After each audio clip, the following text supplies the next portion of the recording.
এবারের ভোটে আমরা বিজেপিকে চাইছি, আর বিজেপির জন্যই আমরা পথে নেমেছি।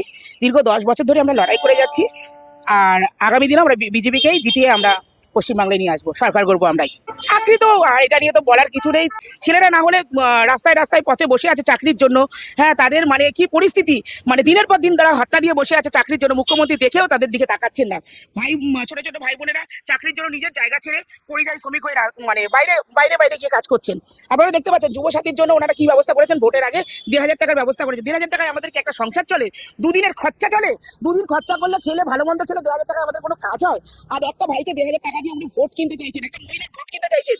এই 1,000 টাকা সবাই বুঝে গেছে উনি ভোটের জন্য এই রাজনীতি করছেন। আমরা চাই না, এই এই মুখ্যমন্ত্রীকে আমরা চাই না।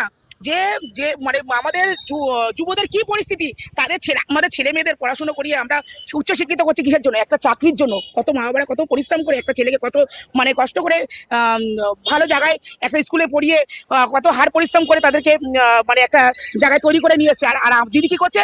তাদেরকে বেকার বলছে যে তোমরা ঘুগনি বিক্রি করো। ঘুগনি বিক্রি করবে না? আপনার ভাইপোকে বলুন না এসে ঘুগনি বিক্রি করতে, যে এইটা কি কোনো শিল্প? বলে হ্যাঁ, ঘুগনি বিক্রি করে সংসার চলবে। ঘুগনি বিক্রি করে করে সংসার চলে, এটা কোনো শিল্পের মধ্যে পড়ে?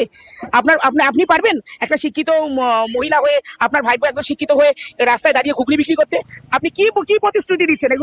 এগুলোকে বন্ধ করুন। আর ভোটের আগে এইসব ভাতা দেওয়া বন্ধ করুন। এই ভাতা দিয়ে আপনি সবাই বুঝে গেছে আপনাকে আর চায় না। আর যুবসাথীদের এইসব দিয়ে আপনি ভোট কিনতে পারবেনও না, ঠিক আছে? আপনার দুদিন পর আপনাকে এই পশ্চিমবাংলা ছাড়তেই হবে, উনি বুঝে গেছে। আর ওনার অবস্থা সত্যি খুবই খারাপ। আমরা বিজেপি আসলে সত্যি আমরা প্রতিশ্রুতি দিয়েছি আমাদের যে আগামীকাল যদি আমরা বিজেপিতে আমরা আসতে পারি, আমরা যদি সরকার গঠন করতে পারি, প্রতিটা ঘরে ঘরে আমরা চাকরির ব্যবস্থা করব।